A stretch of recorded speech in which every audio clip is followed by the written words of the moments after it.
What is up, my friends? So, it's been some time. I haven't made a video, and I think the last one I did actually was the Snyder Cut. I do have a video on the Snyder Cut coming tomorrow, but let's talk about this film, Godzilla vs. King Kong. Now, everybody's been talking about it, and it's been leaked. It's been a mess, honestly. I think this whole roll up, but I think that's how Warner Brothers likes to do it, right?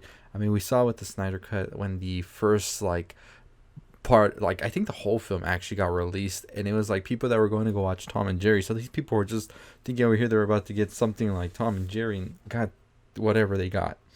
But no, this film, it has been met with sort of the same feelings, where a lot of the things have just been getting leaked, and I think even Warner Brothers at a point stopped a lot of the screeners that were happening. By the way, Warner Brothers, I never got a screener for this either. What's going on? So yeah, this film, Godzilla vs. Kong, now being released HBO Max, and then you also have it being released on theaters. I think it did pretty good at the box office in China, and so we're here thinking we're probably gonna get a couple more films around this. So what happens at the end? So let's get on with this. So this film takes 5 years after the death of King Ghidorah, and now pretty much Earth knows that the only titans left active here are Kong and Godzilla. What we see happen is that Skull's climate, it's been destabilized, and now we see that Monarch is behind getting Kong inside a gigantic dome, and what we see is that he is being sort of like made to communicate, or sort of kept at bay, by Gia, who is the last of the Iwi natives.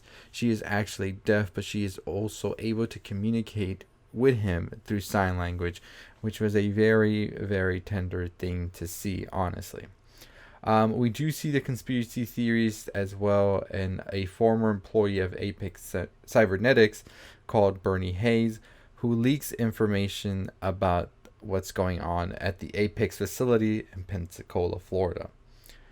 What happens here is that Godzilla suddenly appears at the base, and during the rampage, he discovers Orca.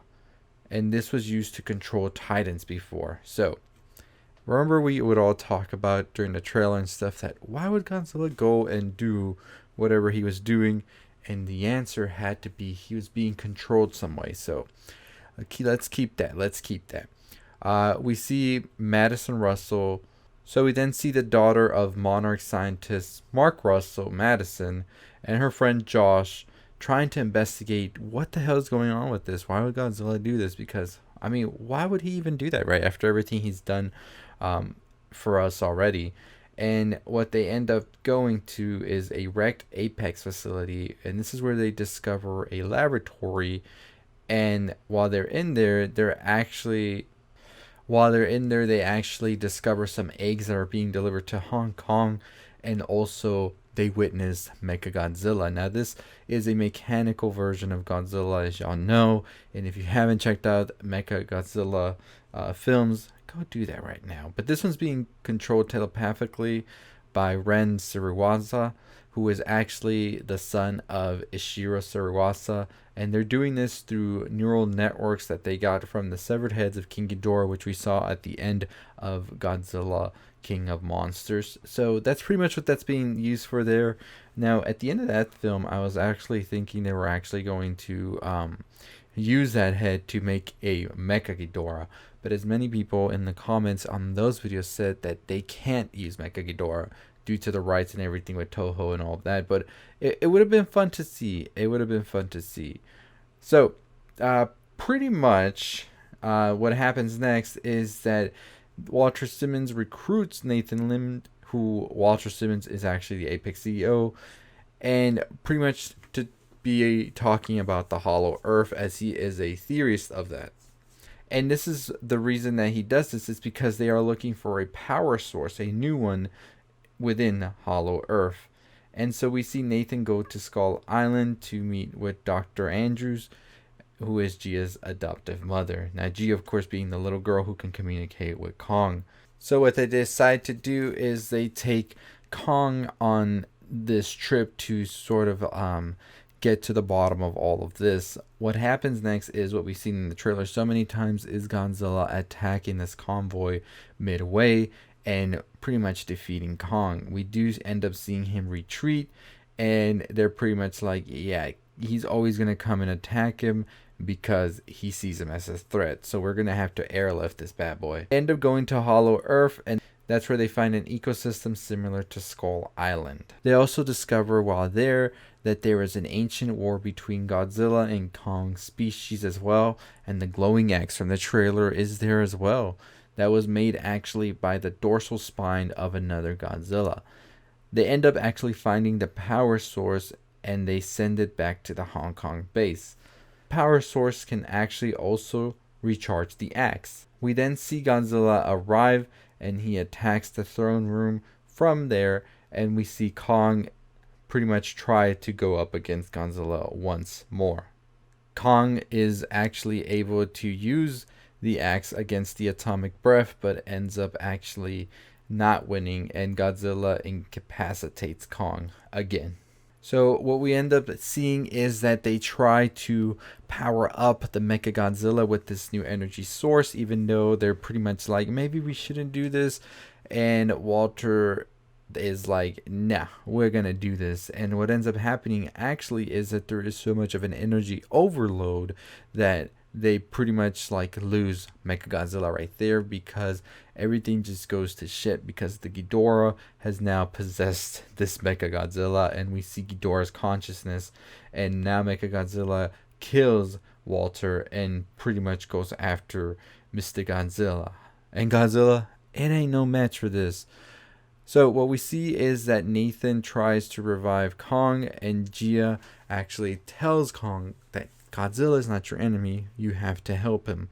Kong goes on and saves Godzilla, but Mechagodzilla is just too damn strong right here.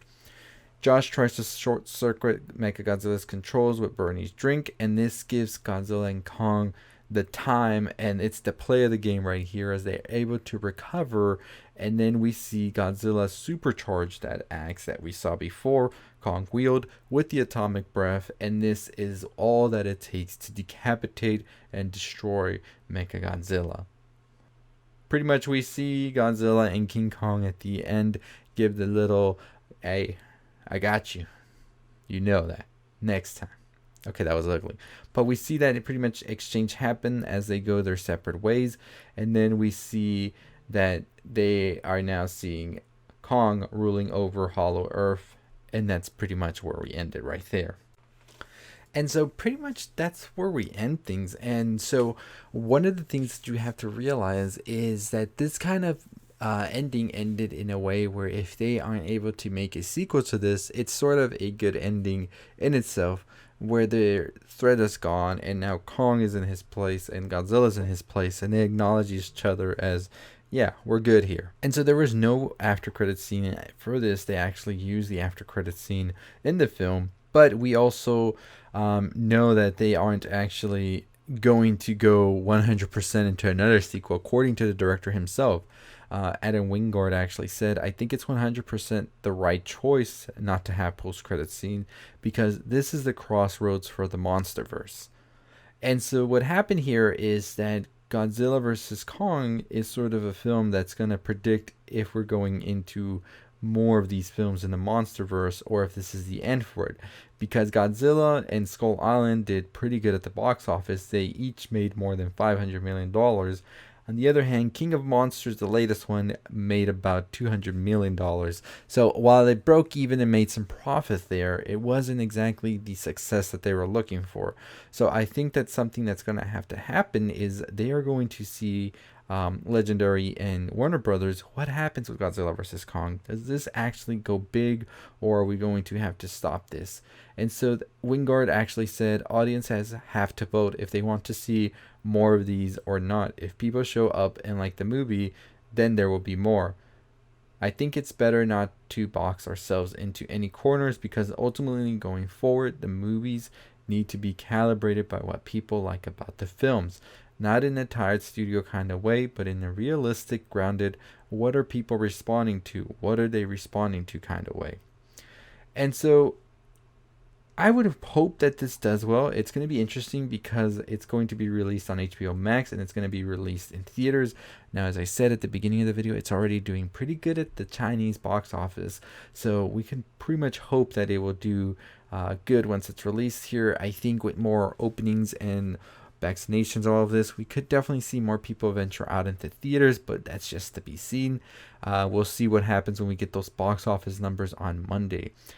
So a sequel, he said, if there is a sequel, we're going to get less into a human storyline and more of a hyper-realistic animated movie kind of vibe to these things. I think we can start leaning more into the monsters. So exactly what I was thinking as well is that once we sort of laid the foundation of what these beings are, we can totally do away with the humans and just have a full-on monster type film. Not to say that there wouldn't be any humans, but I'd be okay if there was any humans, but that'd be interesting because there really wouldn't be any dialogue as well. But I do believe an interesting storyline to cover is a storyline discussed in this, and that's the Godzilla versus Kong species. I think that would make for a good prequel sequel of sorts, and then we could lead in to another film down the line. Maybe we could have some more of the Toho monsters such as Destroya in here, which I would love to see Destroya, and sort of a Godzilla versus monsters type battle. That's what I can think of for possible sequels. I think that if they were to do that whole species warfare that happened into a film, whether it's animated or not, that's something I would definitely want to watch. But it's yet to be seen, and as Wingard said, it is going to be up to the people that go watch this film if they like it or not. So what did you think? Did you like it? Did you not? Do you want a sequel? Is the MonsterVerse over? Do you move on from here and go into something else now, as like what Legendary should do, or should they continue working on this franchise? Let me know below in the comments. I'd like to know. Anyways, as always, that is going to do it for me. If you haven't already subscribed, go ahead and subscribe. We are on the road to 19,000 subscribers. Let's get to it. Make sure you hit that bell for notifications. Make sure to give this video a thumbs up. Make sure that you also are subscribed, because you don't want to miss a thing. We got some more stuff coming for you today. I think we'll release a couple more videos tomorrow. I got the Snyder Cut video and a ton of other ones. I did watch the ending of Servant, so I'll be making a video on that, on my thoughts on the next season and what can follow. But yeah, that's gonna do it for me. I'll see all of you next time. Stay safe, stay positive.